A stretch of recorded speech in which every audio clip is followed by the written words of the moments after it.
I'm the low man on this totem pole. I want to thank Don Lemon for taking time out for looking at that airplane to be here today. I know you got to get back.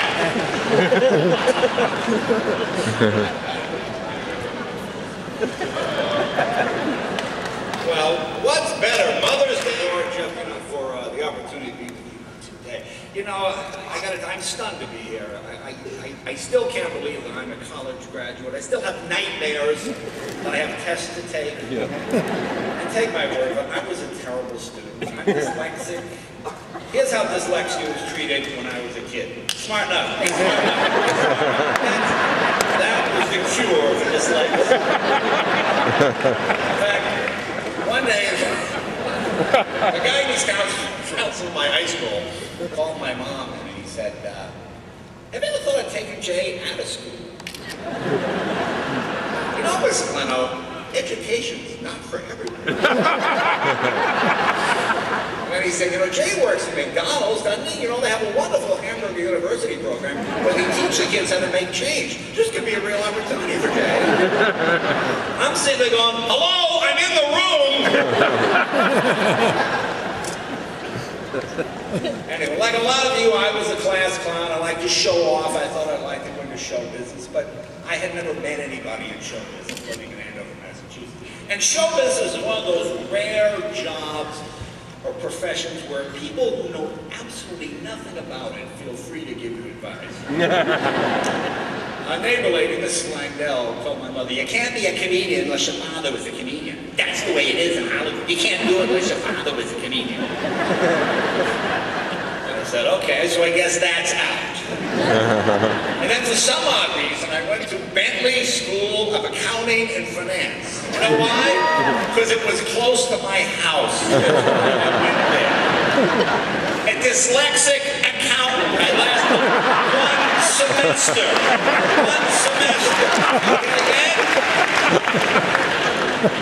Then Emerson College saved my life.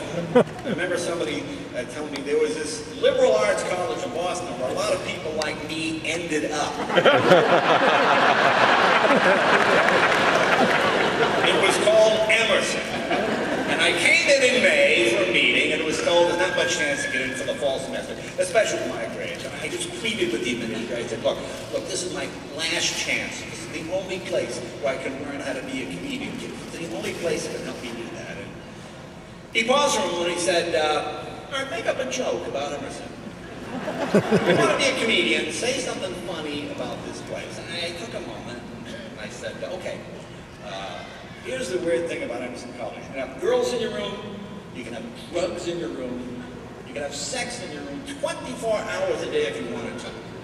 The only thing you're not allowed to have, a hot plate. A what? A hot plate.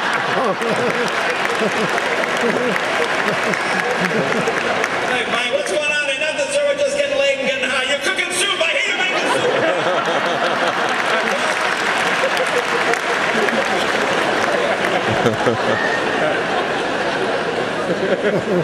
Against all the rules and disregarding my bad academic record, he said, are you willing to go to summer school? And I said, yeah, no problem, I'll go to summer school. And he said, you're in. And it was the first time in my life that being funny had gotten me something besides detention. Actually, got me into college. Yeah. And for the second time in my life, I met people with the same interests as me. This is the first place people didn't roll their eyes when they said they wanted to be a comedian. You know, when you said that to your parents' friends, like, oh, we're sorry. Heard about you. Anyway, our dorm was at 206 Beacon Street. The first time I ever did comedy was with my roommate, Gene Bronstein, also a student who went on to be a comedy writer as well. And Emerson gave me that opportunity. Plus, I learned stuff. You know, I learned real stuff. I remember taking a Black History course, reading James Baldwin and Dick Gregory. And for the first time in my life, I realized all the things I didn't know. I mean, I always knew I couldn't do math, but I had no idea I was this clueless. My problem was, at that time, Emerson College had no stand-up comedy program. I tried out for the drama department, but was intimidated. I just failed miserably. So rather than try again, I got a chip on my shoulder, took the attitude, oh, is this going to be on the test? I was right, they were wrong. I'll show them I won't learn anything. So I kind of turned my back on Emerson and decided to try and go it alone. I mean, I didn't drop out or anything like that. I just did the basic minimum necessary to get by. So then I literally went door to door trying to be a comedian. You know, Boston was a very serious place, especially students in the 60s and 70s. Most clubs did a lot of, you know, stop your war machine kind of music and that kind of stuff. And with the exception of maybe George Carlin and Richard Pryor, most comedy didn't really fit in with college students. I would go to music clubs and I'd tell the owner I'm a comedian, and they'd say, get lost. And then I'd put a $50 bill on the bar and I'd say, look, if people laugh, if people leave, rather, you keep the 50, but if they laugh and kind of stay, give me my 50 back. And that worked out hard at the time. Sometimes it was just gut-wrenching. It was just awful. One club I went into, the owner said, you in the union? I said, no. I didn't know there was a union. He said, oh yeah, I can't hire you unless you're in the union. He said, go see my friend at the after office over on Tremont. So I go over there and this guy says, you the kid Charlie shot over? I said, yeah. He said, how long have you been a comedian? I said, well, I've been trying to do it for about a year. He said, a year? You're supposed to join the union in 3 months. I could find you right now. You could be a violin. I said, well, how much is it to join? He said, $300. I said, well, I don't have $300. And then he said those magic words, how much you got?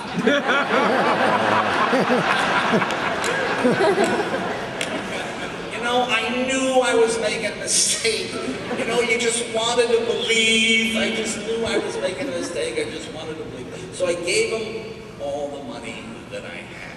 I said I had $75. He said, don't give me that. Then he gives me his business cards. He writes back in the business card, Union Man. He said, you show this card to any club. I felt like Coco in Fame. Remember that movie with him? So I got this card that says Union Man, and I go back to the nightclub, and I hand it to the guy, and the guy breaks out laughing. It says, we don't hire comedians, get lost. Okay, now I'm stupid and broke. I used to drive to New York every single night to try and get out of the Improv in New York City. At the time, that was the only place that featured unknown comedians. I'd drive to New York every day after class, rather, and I'd sleep in the alley a couple blocks from the Improv. It was the only dead-end alley around, so it was pretty quiet until midnight when the prostitutes would bring their customers there, and I'm sleeping like 15 feet away. I'm going, really? This is show business? This is what a college degree gets me. But my saving grace was Emerson College, because no matter how awful the gigs were, I always had a place to go back to. Technically, I wasn't a homeless comedian. I was still a college student trying to be a comedian, and Emerson College let me do that. And nobody's more stunned than I was when I graduated. You know, this is the first time in my life I had ever finished anything. And I honestly believe if I could graduate college, oh my God, I couldn't do anything. So what I want to do now is try to pass on to you some of the things I've learned about show business. Here are 20 rules in no particular order. Okay. First rule of show business, okay? Try not to get a regular job. When you have a regular job, you wind up acting like regular people. If you graduate from here, you are not a regular person.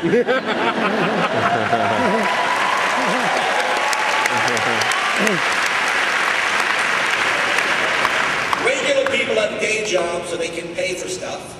And paying for stuff means you have to go to work, and going to work means you have to skip the audition for the part your friend got instead of you, who is now a big star. Number two. Once you leave here, it'll take about 4 years to break into show business. Think of that as your graduate school, okay? You'll learn which agents are crooks. You'll learn which are nice people. You'll get rejected. You'll be lied to. You know, one casting director told me I could never work in television because I had a face that would frighten children. So he suggested that I get my jaw realigned. It sent me to this plastic surgeon that he knew. And the surgeon said, yes, we can fix your jaw. Of course, we'll have to break your jaw and then re-hang it. And you'll be out of commission for a while. You won't be able to talk. I said, well, how long will I not be able to talk? He said, about a year. I said, a year? I said, I'm a comedian. I cannot talk for a year. So don't get discouraged. Think of that. If you're a doctor, that would be your residency. Number 3, you're an artist. Suffer for your work. Paint yourself into a corner. Take every degrading, humiliating show business job you can get that doesn't require taking your clothes off. And you will learn something from every experience. And it'll give you a great panel when you go on late night talk shows. Number 4, always keep people in your life who don't quite understand what it is you do. It'll keep you humble. You're never as important as you think you are. When I was on the cover of Time magazine the first time,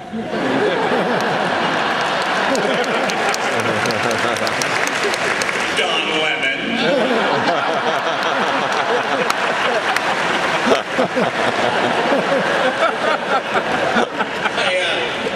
I called my mom to tell her, I said, hey Mom, I'm on the cover of Time magazine. My mom said, which one? I said, Time magazine. Which one? Time magazine, my big news magazine, Time magazine. I said, like, I call Uncle Frank and Annie in New York, you call Uncle Frank in Miami, and Uncle Tony in Miami, and tell them I'm on the cover of Time magazine. My mother said, oh, no, I don't think so. I said, what do you mean you don't think so? She goes, well, she says, I think they put you on the cover of the ones they sell around here because they know you're from this area. I don't think you're on the cover in Miami. I go, I'm on the cover in Miami.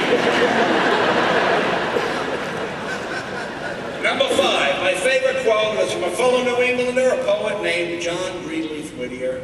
And his quote is, for all the sad words of tongue and pen, the saddest of these, it might have been. I love that quote. Because you know, there's nothing wrong with failing because you're not good enough.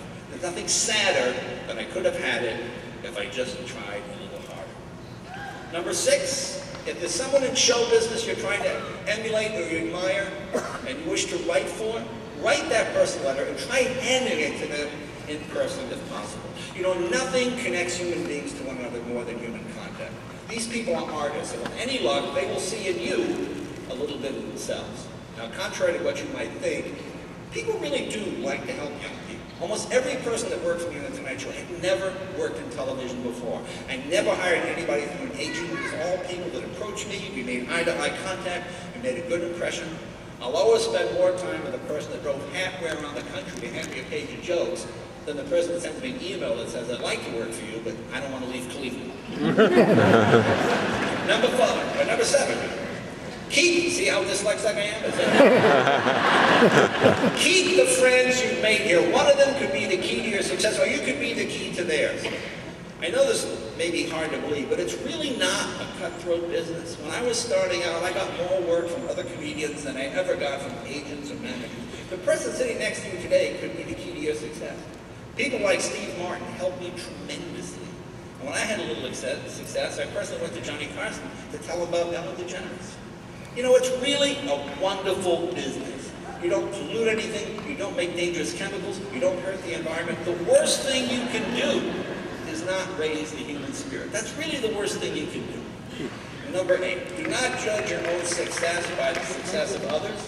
I was very fortunate. When I started out as a comedian, I was the only comedian I knew. So consequently, I had no idea how terrible I was. When I was doing old people's birthday parties for the state for $10 a day, I thought, oh, I made it. Bessie, you like comedians? And that's what it was a nightmare. I had no idea how bad I was. But by the time I got to Los Angeles and met Letterman and Robin Williams and Jerry Seinfeld, I'd been doing it for a few years. I wasn't thrown how good the competition was. Number 9, never turn down a job because of the money. Only turn it down because you don't like it. Money will come later. Don't even worry about that. Number 10, it's nice to believe in yourself. It's better to have other people believe in you.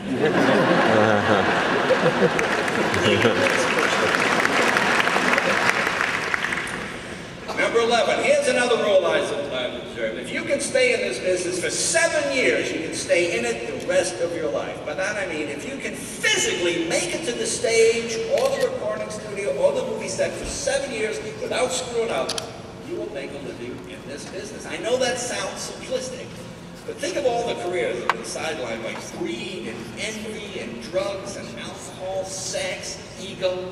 It's usually never your talent or ability that does you. It's one of those things, so keep your eye on the ball. Now, I know this might sound odd, but it's really a genetic flaw that makes us go into show business? I mean, what normal people wants to stand on a stage and have vegetables thrown on them? They don't. I read somewhere that most people's greatest fear is having to speak in public. They're frightened to death. We are fortunate to live in an age when it obviously pays huge dividends. This was ancient Rome, and Caesar said, why are those soldiers laughing? Well, that man is entertaining them. Really? Kill him. Number 12, you can never make it too late, you can only make it too soon. You know, show business is like golf. If you play it right, you can do it to your 80s. When you start out in show business, I know hours or days, days or weeks, weeks or years. I thought I was the oldest guy. I thought I was the last guy ever to do the Tonight Show. I was only 27 years old. But then we get to the guy age, the whole thing turns around, and years are weeks, and weeks are days, and days are hours. So it kind of turns. Number 13. If you can't get in the front door, go through the back door. You know, for years I couldn't get the Tonight Show. I auditioned, I just couldn't get it. You know why? I wasn't good enough. Nothing personal. I wasn't good enough. So I did every second-rate cable, bad talk show I could get my hands on until I was good enough. Don't out be an a-hole like I was on a past the drama audition. Keep trying. Number 14.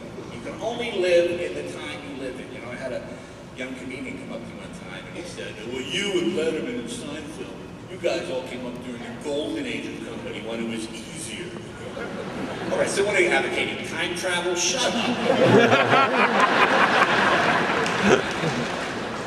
All right, number 15. This one's really important. Don't have a relationship with a partner who doesn't get it. If you're someone who says, well, you've done so many auditions, next, move on. Music is not for you.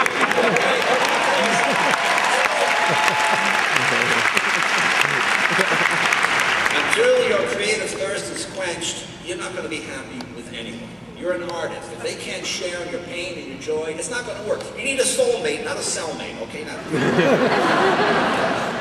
Number 16, never go on stage mad. If you're in a fight with someone, even if you're right, just apologize. This is more important. Anger robs creativity. I remember watching a great comedian once. He was really funny until he started talking about his ex-wife.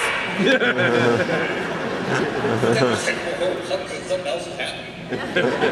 So remember, anger robs creativity. Number 17, and this is important. Never create anything bigger than your act. By that I mean, don't become more famous for something that has nothing to do with what your talent is. Meryl Streep is the greatest actress in the world. How much does she make? I have no idea. She's famous for being the greatest actress in the world, not the highest paid. When people find out how much money you're making, suddenly you become a lot less talented. So try to get press for things that have something to do with your abilities. 18. When you get too comfortable, move on. Most performers are pretty lazy. They only like to perform where they're best received. You know, I meet young comedians all the time who say to me, I just want to do colleges, I just play small clubs, I just play jazz venues. You should always try to find the toughest audience you can. It's how you get better at what you do. You know, when I was starting out at the Comedy Store in Los Angeles, I personally asked for the toughest slot of the night. I wanted to follow Richard Pryor every night because I knew that Richard would blow the audience out, they would be exhausted. And then I got up and I found out very quickly I didn't have 20 minutes. I had about 6 minutes because that was the only stuff that was really funny. And I threw everything else out and built on that 6 minutes. That's how you get it done. Number 19, all manufacturing has a scrap rate, okay? The more product you put out, the greater your chances of error. Accept criticism, resolve to do better. You know something? I never read bad reviews. I always read bad reviews. You'll learn more from your critics than you will ever learn from your friends. And number 20, the last one, remember, anybody can have a life. Careers are hard to come by. So with that, I say Happy Mother's Day, and thank you so much for this great opportunity.